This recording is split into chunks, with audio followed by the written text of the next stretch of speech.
sign us up. Yeah.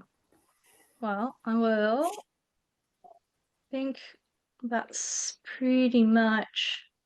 We'll add in any stragglers as we go, but we might kick it off and get it underway because Angus has a full day ahead of him, unfortunately, after this. So officially, welcome everyone. I feel like, this is only our second tasting of the year. It feels like we've done more this year, but it's only our second, and I'm really, really excited for this one. Thank you so much, everyone, for the patience with the date change. Finally here, ready to tuck into these whiskies. I know I had to hide them on my desk, so I wouldn't be tempted to pull them out early and start sampling them. I was very restrained. I'm very excited for this one tonight. Our first tasting of the new kind of condensed label range from Angus, the Decadent Drams range. And we've got some really exciting distilleries in this lineup, including one from Sweden. I'm really excited to try. And of course, we're joined by Angus, slightly barglier than than normal, but we are joined by him. So thank you so much for doing this when you're not feeling too great. No, so I always love doing this. It's easy. Thanks for having me. Talking about whiskey and drinking whiskey, hopefully there is whiskey in that mug for you too. Before we get into it, quick housekeeping.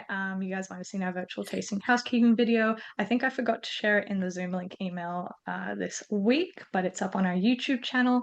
Goes over pointers of 6 glasses if you have them. If you don't, no worries. Drink and drive is obviously the most important pointer that we have. We encourage responsible drinking. So if you haven't had the chance to watch the video or you need a refresher, it's up on our YouTube channel, as well as all the recordings of our virtuals. And then the most important thing, we love to see your tasting notes and questions in the chat. So please pop them in. I'm going to quickly go through the tasting order verbally for the people at home. And obviously it's changed. So number 1 is the Blended Malt, 2 is the Westport, 3 is the Glengarioch, 4 is it Glentauchers or Glentauchers? How do you pronounce it? Glentauchers. Glentauchers, because someone's in Scotland, someone's pronounced it like that, and I was like, oh no, I've been doing it wrong for years. Uh, whiskey number 5 is the Mortlach, and whiskey number 6 is the Smogen. That one I have no shot of knowing if I pronounced it correctly. No, that's correct. Yeah, Smogen. So with that out of the way, let's all crack into the blended malt. And I'll hand it over to Angus to tell us a bit about this kind of shift now that we've got towards the Decadent Drams and the Whiskeyland labels. Yeah, thank you. So Decadent Drams is really, if Whiskeyland is our kind of flagship, shiny, sparkly top-end series for our like very expensive, rarer whiskies, Decadent Drams is kind of the entity that I envisaged to take on everything else that we do. We're quite a diverse bottler, Decadent Drinks. I like to bottle a wide range of spirits and other drinks as well, so not just whiskies. And because with what we've done before with Sponge, we had cognac sponge, armagnac sponge, rum sponge, whiskey sponge, and it became like a sort of monster that grew arms and legs and tentacles all over the place. So I wanted to bring it back and kind of refocus things, but still keep the creativity and still keep the diversity of ideas for labels and writing and all the things that go along in association with what we bottle. So I came up with this idea of Decadent Drams as just like quite a simple, functional, catch-all brand, if you like, where we could have everything else that we bottled. So we could have all our other spirits, our rums, cognacs, armagnacs, calvados. Could have other drinks like Pinot de Chiron or sherry, if we ever get to bottle a sherry, something I'm working on at the moment. And of course, all our other whiskies that sit kind of, the price point I have in mind is around 350 quid is where, in the UK in pounds, where Decadent Drams would sort of move to become a whiskey land. That won't always be the case. There's 1 or 2 we're working on right now that break that rule for reasons that will be revealed when those bottlings come out. But yeah, generally it's whiskies from a penny up to £350. And it's also designed to be a very wide open brand in terms of its creative presentation. So I don't have a fixed brand asset or logo for Decadent Drams. The label we came up with for the Glengarioch that we'll try later on as our first Decadent Drams bottling is the one I've sort of used for illustrative purposes of the series going forward. But generally what I wanted was to be able to create a totally original label artwork and brand and design and everything with each new bottling, so that we could take total inspiration from the liquid, or we could continue the sponge tradition of doing something a bit more satirical based on the history or jokes or cultural sort of things about that particular distillery.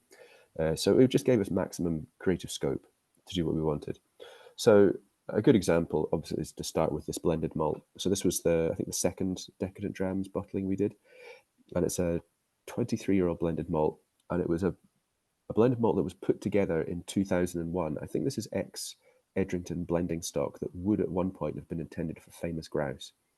And I don't think it's all distilled in 2001. From what I've been told, I don't have proof of this, but from what I've been told through people in the industry that know more than I do and I trust, they say that this was put together in 2001 with some new make, but containing some malts that are much older, going back to the mid-70s, which makes a lot of sense when you taste it, because it does taste like quite old-style sherry malt whiskey, as a character of sherry and a character of malt that is pretty old-fashioned, something that is more akin to styles you'd associate with sort of 1970s, 1960s whiskies.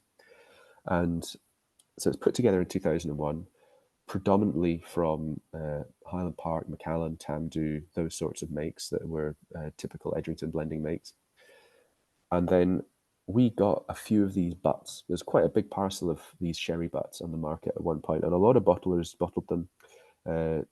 And for that reason, I was thinking, like, what can we do to differentiate from what other bottlers are putting out, but without spoiling this lovely old style sherry character?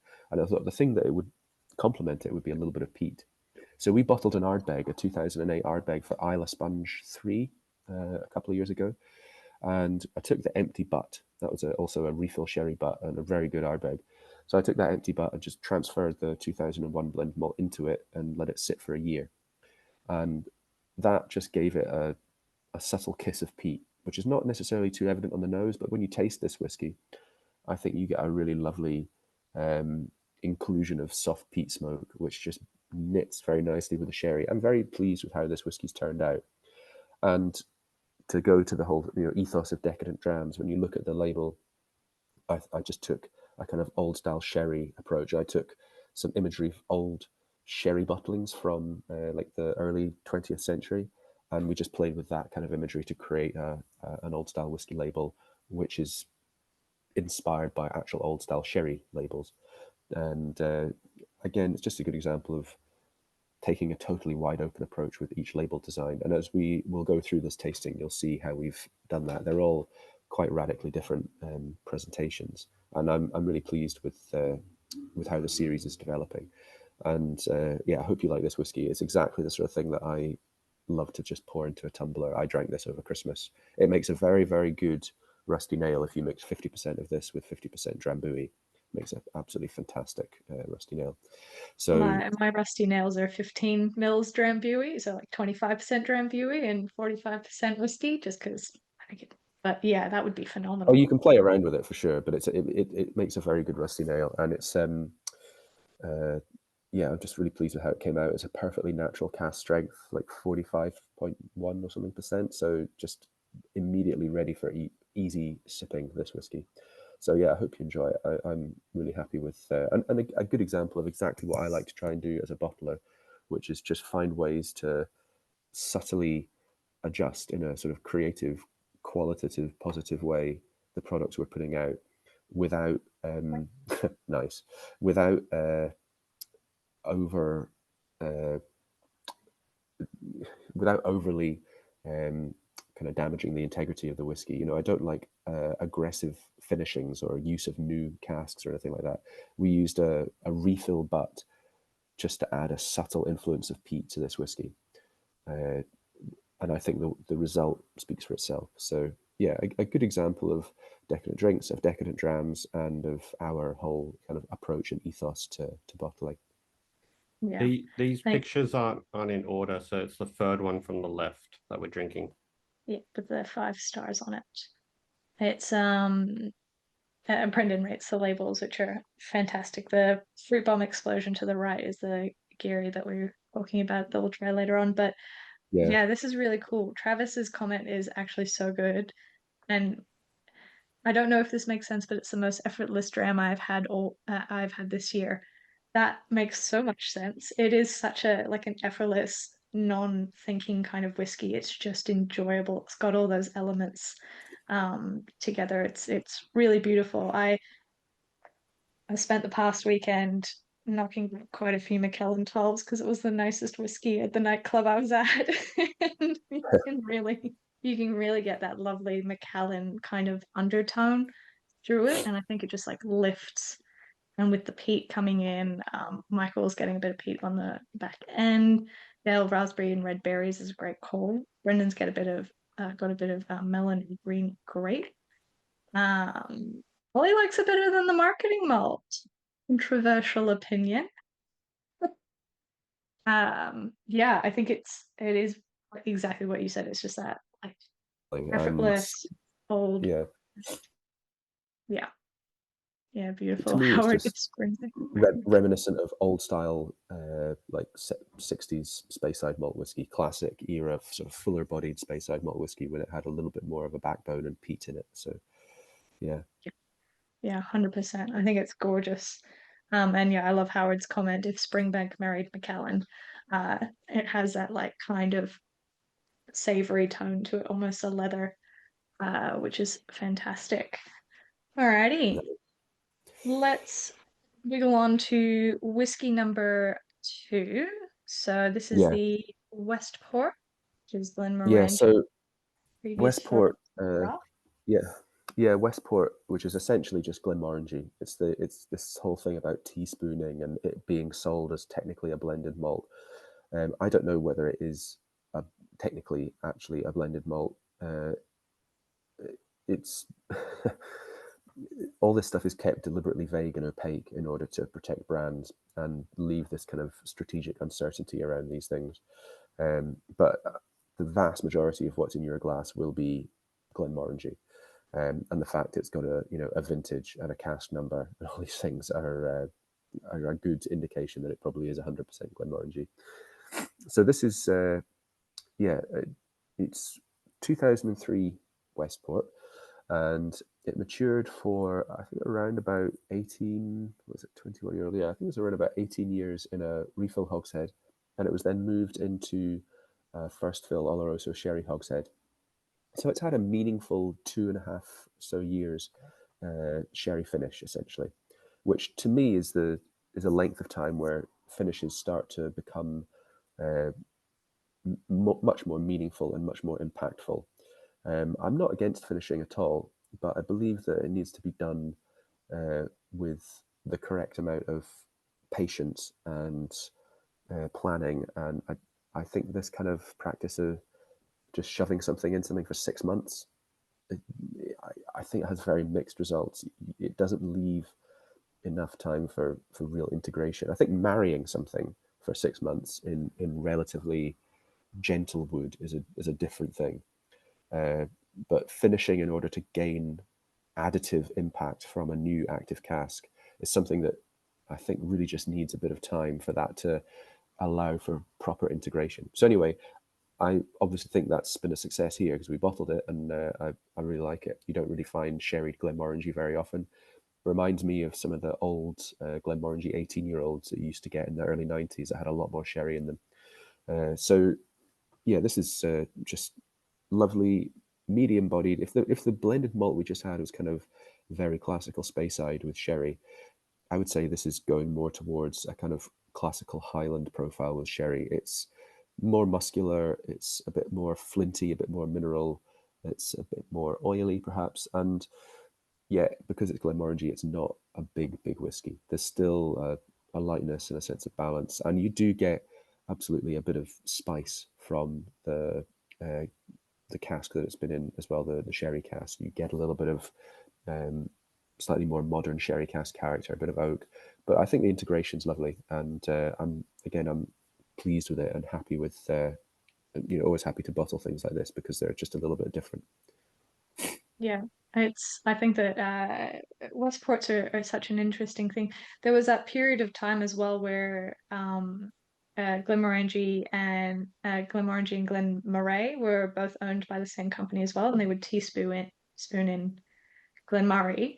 Um, is that, do you know if they, well, do you theorize that they still rely on a bottle of Glenmorangie that they keep around the distillery for this kind of No, purpose? I think it's unlikely they'll use Glenmorangie. I think they would have probably done that at one point. They will have some stocks. I mean, they don't do blends anymore, but they will have some bits and pieces lying around for sure. I think it's very unlikely that Westport is, because they don't do Westport anymore, as far as I'm aware, because they don't have to trade, because it's just Glenmorangie and Ardbeg. So these parcels of casks are from a different era. It may well be there's a little bit of Glenmorangie in this whiskey, but the problem is no one knows for sure what the practice is because they keep it deliberately opaque. Certainly, I don't think they do Westport like this anymore as fillings and sell or trade them. So, yeah, when these casks are no more, then it'll Westport will become a sort of distant memory, I expect. Yeah, it'll be interesting to see, but enjoy them while we have them. So Everyone's getting tropical and Bourbon. Sorry. Yeah. Yep, the question from Ian, what do you think the cutoff is for finish compared to second maturation?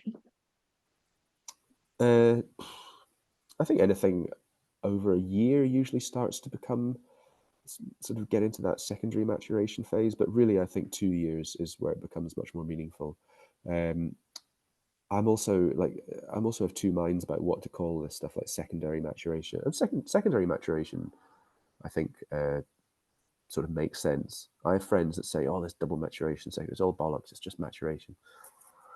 I don't know. I think it's helpful to differentiate if you've moved something into another cask, and helpful to then define that there's a distinction between just a short flash finish and something longer and more impactful. So yeah, I think secondary maturation is probably the right terminology. And yeah, 2 years, certainly for my own bottlings, unless it's something like with the blended malt where you're trying to do something different with refill wood.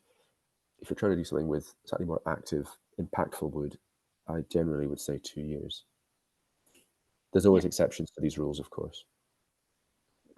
Yeah, every cask is kind of its own little little moment figuring out where it's got to go. Great tasting notes, guys. Fairy floss on the nose from Howard. Tropical goodness. I got caramelized pineapples when you like roast them with caramel syrup. Just like super sweet and tropical fruity. Travis nose immediately hits you with orange fruits. Michael's getting a spicy orange malted biscuit taste. Great one. Brendan ABV curls the nose hair a little bit more. Yeah. Going from a 45% to a 51% was a bit like, hello. But yeah, that second sip is good. Again, it's a bit of a floral note. Jared's getting powdered sugar dusted over a bowl of tropical fruits. Everyone's talking about Glenmorangie being one of their first whiskey loves. Meanwhile, Ollie went bonkers and went from a Glenfiddich to Lafroig like an absolute nutter. We all have Shall whiskey jokes. we chat about the next one, the Glengarry? I think we shall. I'm super excited. I've tried this one before. I got it when it first landed. I think Chris literally rocked up to an event with a bottle, and I was like, "Mine now. I'm taking this home." So this is Glengarry, 2003, and this is our first Decadent Drams bottling. And for this, we just did a straight up, no interference, single cask, first fill hoggy, 2003 Glengarry.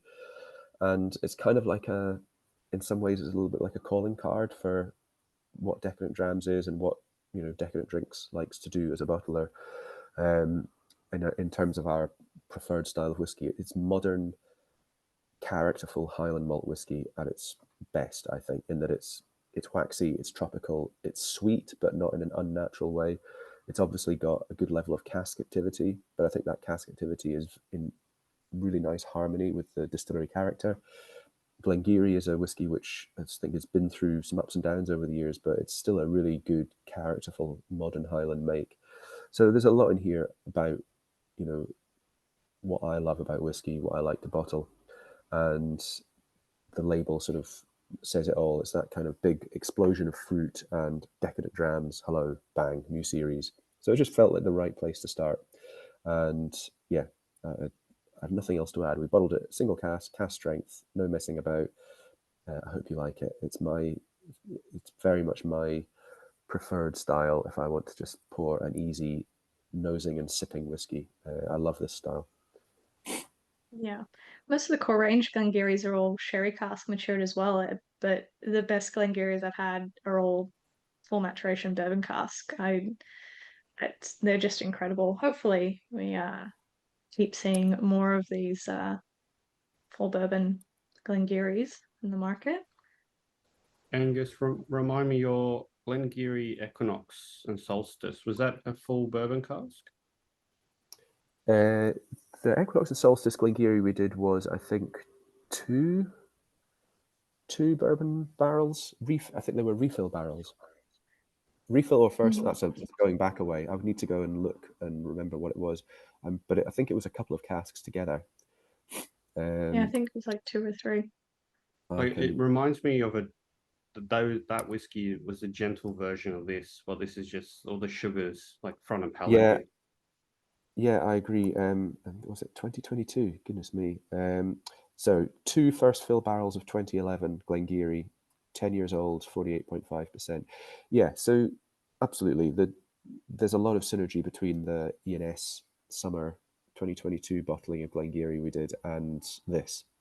But this is obviously, both matured in first fill wood, but this being cask strength and quite a bit older, is just a whole other tier of concentration and syrupy fruitiness that's come out of it. So yeah, I'm glad you like it. I really like it. I will probably try and find some more casks of this because it's such good whiskey. I think there may well be 1 or 2 more available if I go and shake that particular tree. We'll see. Travis is hoping you will shake that tree. Travis is I'll very keen for some more. I'll shake that tree for you, Travis. Yeah, it's absolutely gorgeous. It's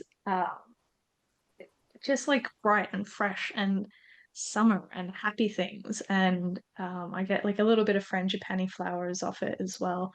But yeah, the Howard's getting apricots and drains. Caroline says it's delightfully smooth, nice and sweet. It's got beautifully oily texture. It stays on tongue for ages. Yeah, it's got that viscosity to it that kind of lets it linger around and like really stay there. I think I was worried. I was like, after the Glenmorangie, is it going to hold up? And it absolutely does. It's so beautiful. Well, I deliberately placed it in this order because I thought it would be a really nice. I thought it would present very pleasantly in a kind of refreshing way after 2 quite richly sherried whiskies to go into this, and then it's a nice breather between this and the next one, which is the Glentauchers, which is going back a bit towards sherry. So I'll talk a bit about dram number 4, which is, to say, the Glentauchers 19-year-old.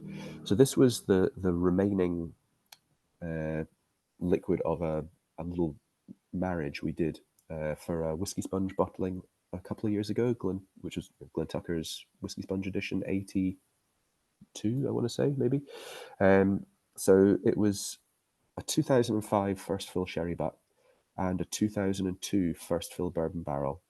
And I bottled a chunk of the sherry butt separately for our French importer La Maison de Whisky. So we had a kind of, just under half a butt of this really nice, quite richly sherried, powerful Glentauchers. Glentauchers, I think, generally is quite a full-bodied Speyside make, and the bourbon barrel similarly had that quite full, thick, quite a waxy, honeyed character.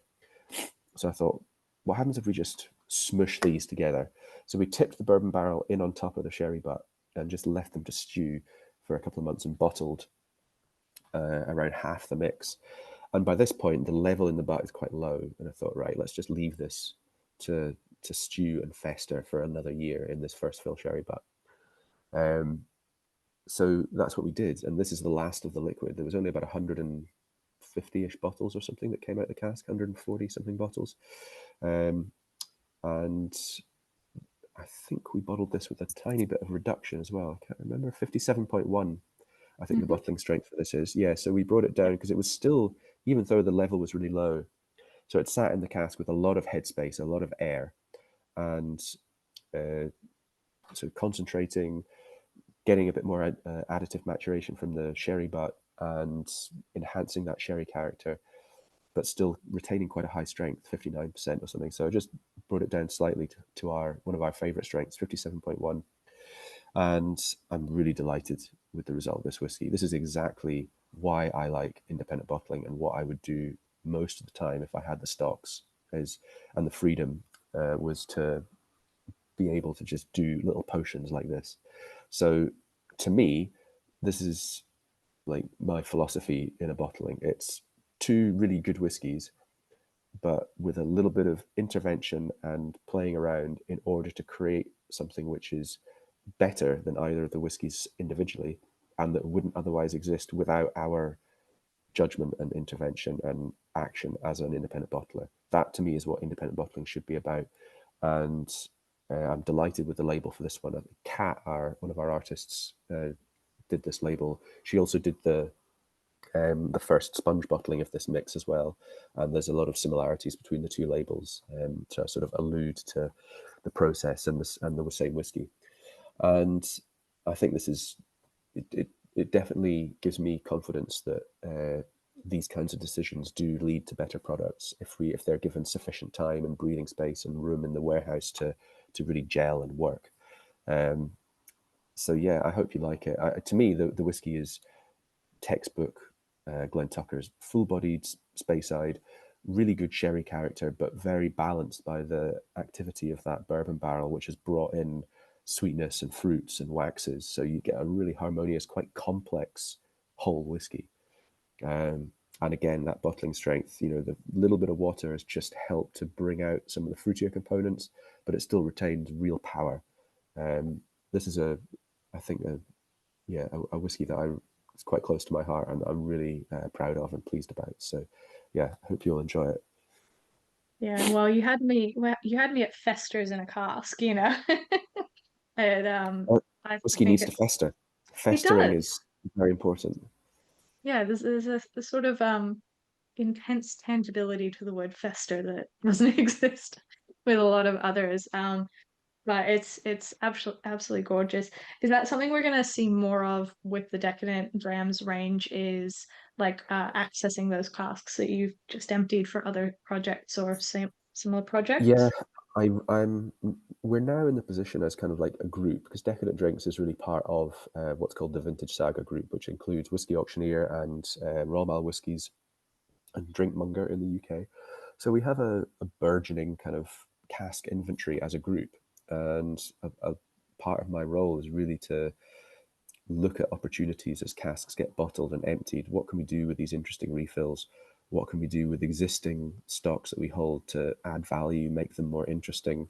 We buy some Diageo makes and they're good base spirits, but everyone has these things, and you've got to find ways to, I think, differentiate slightly. So we're just at the outset of that whole process, and a lot of the work I'm doing at the moment is trying to think about that for the future, plan, start to undertake these kind of interesting re-racking activities in a way that preserves distillate integrity and whiskey character while adding something subtle but distinctive and always with quality in mind. So and just for our own bottlings, like this year, there's things in the works which are really taking this multi-vintage different cask thing even further. We've got a Milton Duff coming up, which I'm really excited about, 2002 and 1991. So really quite extreme difference by this point, and trying to push that little process, that little technique that we've tried to really make our own and push it even further and see what we can create. So yeah, quite a lot of nice bottlings in the works. 97 and 2000 Highland Park, 97 and 2005 Highland Park also coming up. Angus, should we let him know what we're doing with our Ben Nevis? Can do, yes. So there's a 2013 quarter cask of Ben Nevis, which, being a quarter cask, we noticed started to spring some little leaks. So we thought, oh, we better fix that. So we put that into the empty. At that point, we had just bottled a Deanston for as like a sort of web exclusive for us in the UK, a really good Deanston, and it's a 2012 first fill barrel, which had gone really low in that barrel and super concentrated. So it was a very good cask, made a very good whiskey, and so we just said, right, let's put the Ben Nevis into that cask. So it sat in that cask quite low level because it was just a quarter cask. So I've just ordered a sample to see how it's coming along, but I've got high expectations for that it should be doing very interesting, very nice things to this Ben Nevis, which has been on quite the journey from very plain old refill butt to second fill quarter cask to second fill bourbon barrel. So it'll be interesting to see what the results are. But things like that are just, they're super fun projects. And as long as you're moving, if you've got a good distillate like Ben Nevis, full-bodied, fat, waxy, oily, mechanical, as long as you're moving it around from cask to cask in a way that is, that makes sense. These casks are pretty classical, not overly active. They're not going to crush or dominate the whiskey in a sort of thuggish way. So, you're preserving the integrity and character of the whiskey, hopefully. We'll see. But I suspect that will be ready for bottling at some point this year. Yeah, I'm super excited about it. This is I believe this is the web exclusive Deanston you were talking about. I ended up picking this up as my birthday bottle. So it's a lovely whiskey. And it was annoying. There was only 100 bottles in the cask. I should probably try and see if we can get more of that. But I think part of what made it good was the fact that it had sort of just naturally dropped down to quite a low level, and you had like a whole load of concentration going on. Yeah, 100%. Lots of nice comments about the Glentauchers. That's good. Yeah, 100%. Michael says that this tops the 14-year-old Glentauchers he had previously. Noel's been waiting for this showdown between the two bottlings for ages, the 18-year-old and the 19. Travis says it's way better than he thought it would be. Michael S. Love a Talkers. This is beautiful, well balanced.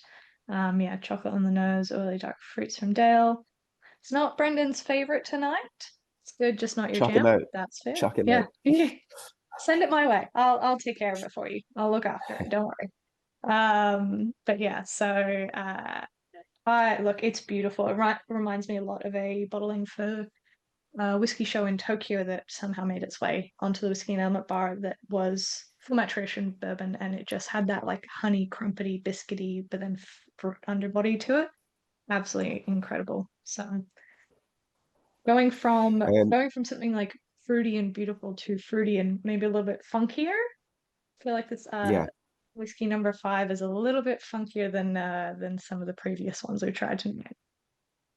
Yeah, well, I will await your comments on it because I'm quite interested to see what people think of this one. So this is just another single cask strength, straight up, no messing about. It's a 2005 first fill bourbon barrel of Mortlach. So I really like Mortlach. I feel like it's become a whiskey which has lost a bit of its luster in the market, probably because of the very silly, I think, misguided things that Diageo have sort of done with it, trying to Dalmorize it and make it into this, I don't know, ultra luxury premium rich arsehole trinket thing, which it doesn't.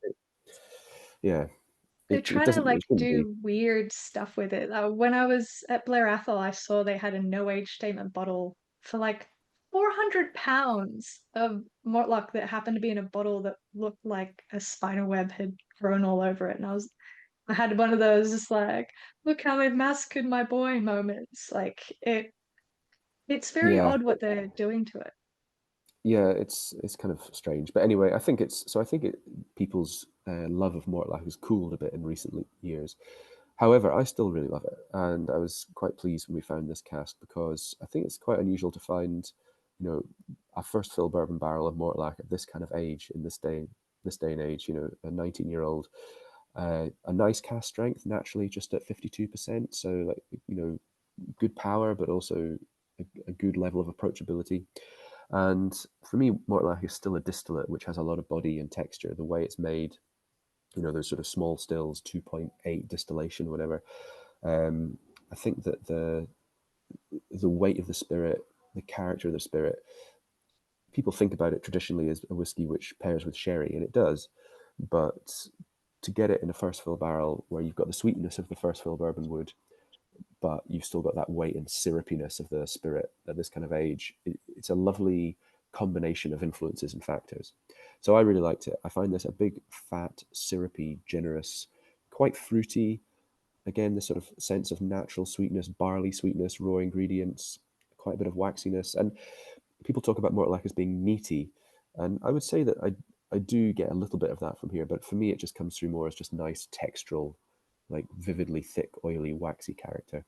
So I was very pleased with this single cask. Again, a good example of our, you know, our approach to bottling, which is that, yes, we like to do things like make potions, like I just spoke about with the Glentauchers. But when we find a really good cask that just works exactly as it is, then that's precisely what we'll do, and that's how we'll bottle it. So yeah, I'm curious to see what people think of the this Mortlach.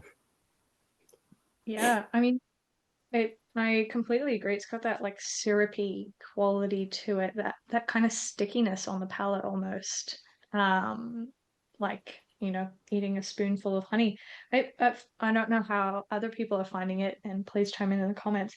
It feels surprisingly fresh and youthful, despite being 19 years old. Like, it's got this lovely lightness to it almost. Maybe that's just me, but yeah.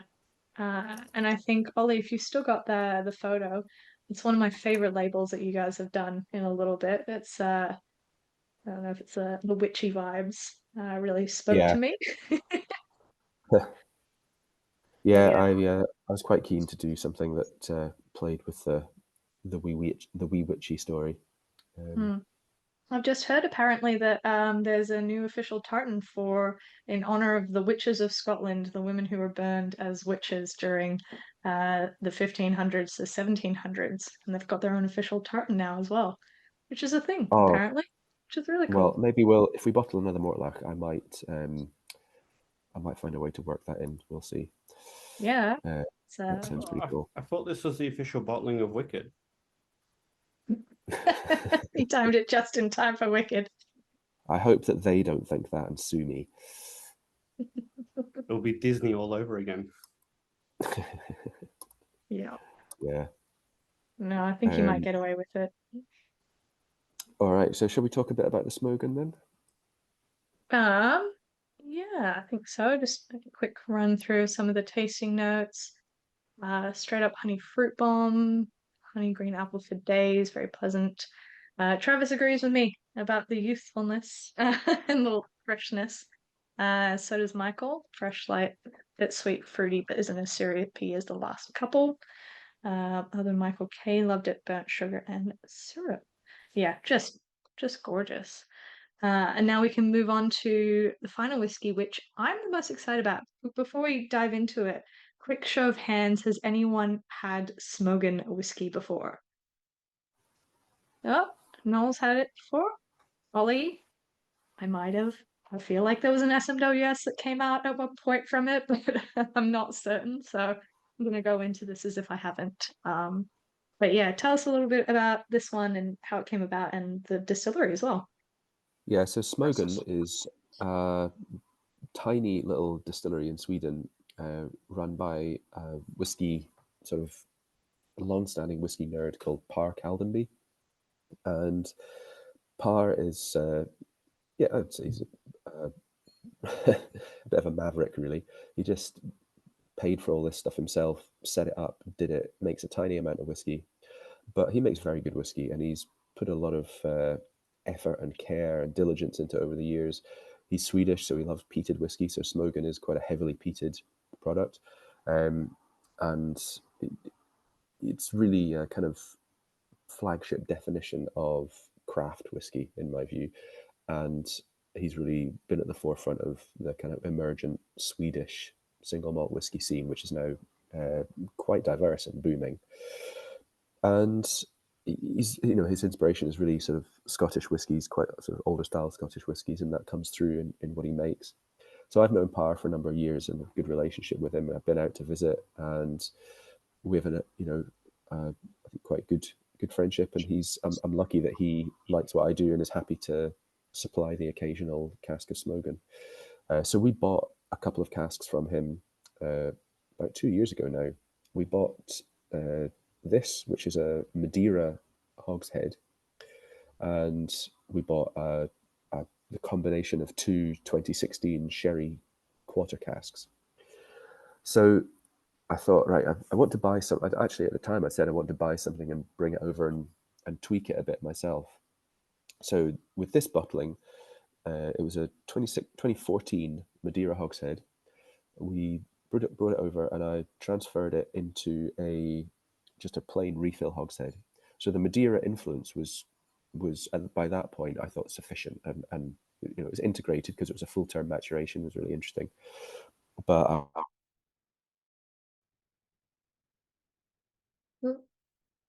Oh no. Is it frozen? It's not just me, is it? Yeah, we lost him. Okay, cool. All right. I was like, sorry, Angus, you froze and we lost you for a second there. Oh, is my internet going a bit slow? Well, your video's frozen, but we can hear you. So Okay, that's fine. That's good enough. So yeah, we left it until it was 10 years old, and so about 2 years in this refill hogshead, and then we bottled it with a few degrees reduction at 57.1. And we also did the 8-year-old at the same time, the sherry quarter casks from 2016, and I put that mix into a second fill sherry hogshead, and we bottled that as an 8-year-old again at 57.1. So this one, I probably my favorite of the two, because it's really quite a complex whiskey. It's peated, it's quite heavy, oily. It's in some respect it's like quite modern because you've got this quite active Madeira influence, but the rounding effect of the refill wood has brought out a lot of like roots and medicines and herbs and complex sort of smoky notes in there. It's quite unlike a number of other Scottish peated whiskies, but you can still see the kind of the inspiration of older sort of Scottish heavily peated malts in there. Yeah, I really like it. If it's your first Smogen, then it's maybe not as indicative as some of his other stuff. If you find Smogens that are just pure bourbon maturation, that is really the most like classical example you'll find of Smogen. I deliberately opted for this because we'd already done first fill bourbon and refill, so I wanted to go for something a bit different on this for our sort of third and fourth bottlings. yeah, it's incredible. All I'm getting off the nose is like a freshly made wool jumper, that like real dirty lanolin, but not super dirty. It's a little bit clean on the nose. I like that Brendan instantly was like, "Oh, bacon." I think everyone's getting that bacon vibe. It's like cheese and bacon balls, but then like Michael K saying earthy white peppery bacon. Um, yeah, it's very meaty. I think the Madeira cask really lends itself to that kind of nutty, bacony, meaty sense to it as well. Yeah. This is really cool. Do you think that as well? Because I've tried a few Scandinavian kind of whiskies. Do you feel like this is starting to become like a flavor style for them, that really earthy tone? Hard to say. I think that they just love peat and big flavors, and I think this kind of coastal, big, chunky, peaty, ashy, smoky profile is probably a sort of Swedish style that's emerged. But then there's always people that are bucking that trend and doing new things. It's a land of kind of whiskey experimentation in a way that is perhaps more so than we see in Scotland. In some ways, in that respect, it's perhaps a little closer to Australia in the sense that people just doing stuff to see what happens if you do this thing. But behind all that, there is definitely a kind of a cultural preference towards heavily peated styles. Yeah, that's It's so cool, so incredible. Yeah, Caroline, meaty, smoky, yummy, long lasting on the palate. It's your fave. Amazing.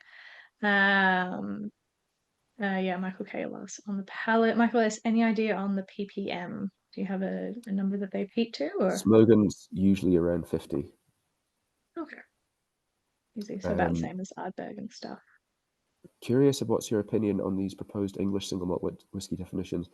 Oh my goodness, everyone's asking me about this, and I've had no time to like. I've been ill this week, and I just don't care about anything. So, yeah, I English whiskey can do what it wants. I don't care. I do think the SWA have come across as kind of a bit like Bullying?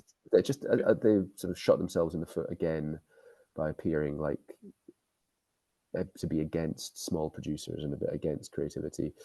I get the Because whole idea that you want to, Welsh and Northern Ireland doesn't have that either, right? yeah, that's right. They can do different things because they can do pure pot in Ireland, and Welsh whiskey, they were able to take their wash from a different brewery when they started or something like that. So I don't know. I feel like if you like, their view is we want to protect the integrity of Scotch whiskey and not have a unfair competition in England. But if you let English whiskey be distinct from Scotch whiskey, then that's probably an asset to both classes of drink. So I don't really care. I just think the Scotch Whisky Association lost most of its credibility when they let us use tequila casks. So, like, it's just so obviously that, oh, Diageo or Pernod say, we bought a tequila distillery, can we use tequila casks? By the way, you have to say yes because we own you.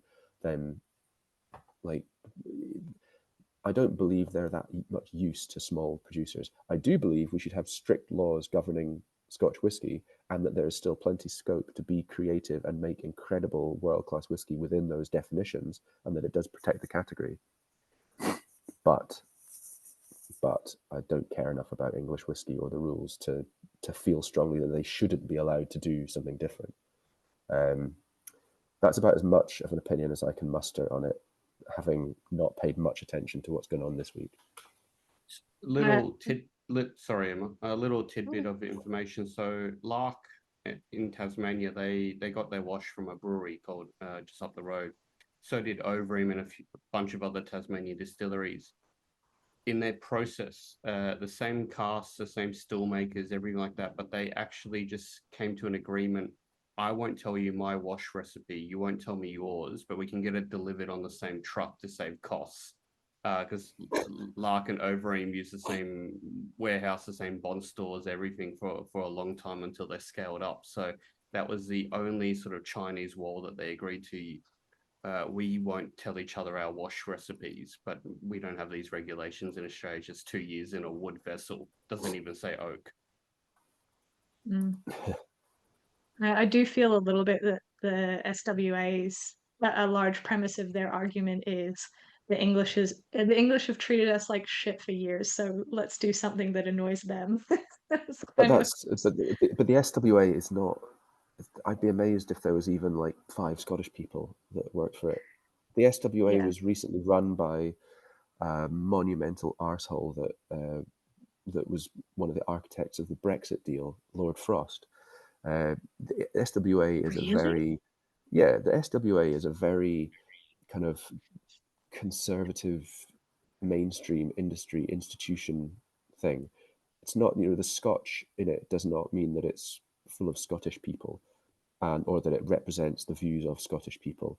And I don't think there's an anti-Englishness thing about this argument. I think that's a bit of a red herring. I think it's much more just more kind of blinkered, dogmatic, knee-jerk reaction. I don't know. People at the SWA may make a more vigorous defense of themselves than in the face of the arguments I'm making here, but they rarely seem to, and they never get involved in conversations like this or go to tastings, so we'll never hear from them. Fair enough. Well, I might launch the poll so that everyone can vote for their top 2 favorite whiskies of the night. And while I've got the poll running, I might ask a quick update on Kythe. How's it going? I saw you guys were getting the wooden washbacks installed a little while Yeah, ago. washbacks are in, stills are in, stills are Yeah. connected up to the worm tubs, which are also in. We're just getting bits of the like mezzanine floor that connects all this stuff finished up, and then it'll be time to do things like pipe work, and then electrical installation, then testing, then all being well, producing spirit, which should happen in August, early August, late July, even potentially. So yeah, Hopefully, we'll see. because I've just booked flights to come back in early August, so hopefully it lines up so I can come visit. But yeah, Well, you can come visit for sure. I don't know whether we'll amazing. definitely be in production, but you can absolutely come and have a look. Yeah. But yeah, it's all going well. Yeah, I'm super glad to hear it. It's very exciting. And yeah, it's kind of nice to see because we never really get that perspective of like all of the things getting slotted into place. It's always just like, this is a design our architect drew up. It's a piece of artwork too. Ta-da, it's done. There's never like a lot of that process getting catalogued. So it's been nice to follow along. I'm just catching up on comments in this. I like Bill Lumsden a lot, and we are friends. You need to thing you need The to day in the understand about life Scottish, was great. thing you need to understand about Scottish people is that they express affection through ruthless cruelty to one another. And Bill, that article exists because Bill leaned over to me and sort of breathily and loudly at a large whiskey event and said, "Angus, you haven't skewered me for an age. I need it hard. I need it good and hard. You've got to tear the shit out of me. Do it properly." So that is the reason. It was actually a request. So that should tell you everything you need to know. I've got a lot of I love respect for that. Bill. I like him a lot. He's a silly man, but he's been one of the people in the industry I've known the longest since I worked at Ardbeg as a tour guide. So he's also just very easy to take the piss out of, and he loves it. I read that as an open letter to the marketing team for the Ardbeg committee. Pretty much, yeah. I mean, I just send them ideas via the sponge, or I used to anyway. Yeah, doodle-doo. Nice comments about things. Thank you. Like, pleased that most people seem to enjoy the drams.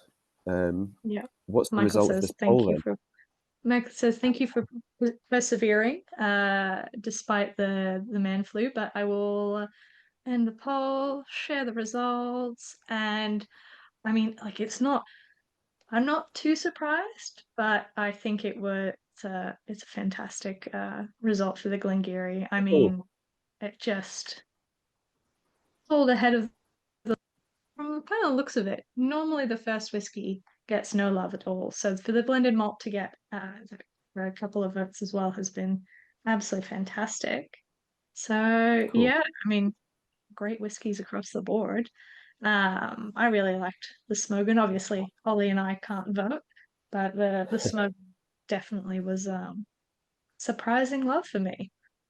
But yeah, and like Ollie's just said in the chat, normally we have the whiskies on the tasting for sale, but people have cleaned us out entirely of all of these whiskies. I think they lasted all of 3 seconds, which is good but devastating, obviously. I think there's a couple bottles of the Deanston kicking around still, maybe, but that's literally about it. So, thank you everyone so much. Angus, I know you've got a big day to head off to, so we'll say Well, goodbye. thank you. It's always good fun. I'm happy to come on and do it. So thanks for putting the tasting together. Much appreciated. Yeah. And obviously next time, hopefully you're much better and healthier and recovered and whatnot. So hopefully the man flu doesn't last too much longer. Yeah, me too. Cool. All right. Well, I'll love you and leave you. Thank you very much. And yeah, see you all next time. Thanks, Angus. Take care. Cheers. Thank you. Take care. And thank you everyone for joining us tonight. I know obviously with the applause and stuff, what are these hearts and these thumbs up? This is so high tech. But thank you so much, everyone. Hopefully we'll see you for an upcoming virtual tasting. I think we've got the Truth and Consequence one coming up. Yeah, we got a few of those kits left. What else? What else are we coming? The new malt burns have just landed in Australia. They're clearing customs, so we've got first dibs on that. So that tasting will be next. What else is there? The team from Kinglake have reached out and they want to kind of get more known into the world. So they're making some really good Victorian-based whiskey. So we've got some very, very affordable tasting kit coming out from Kinglake with some new work in progresses as well. Then we got some old and rare bourbons, like stuff from the 60s and 70s. We've managed to get some really cool bottles going. If we don't drink it on a virtual tasting, they'll end up at a top shelf festival, basically. So it's just an excuse to crack open some bottles of old Fitzgerald and other cool stuff from Highland, Heaven Hill Distillery, before the fire. And there's a bunch of other few things in the works, but that's kind of like the next 3 or 4 tastings kind of planned. And yeah, if you guys keep interested in these tastings, we'll keep providing them. I think they're a fun way to try the whiskey before we buy. It's, connect with the maker. That's all it really is at the end of the day. Yeah, or not buy in the case of this one. Sorry, guys. But yeah, I think we've probably got more Decadent drinks inbound, I assume, Ollie.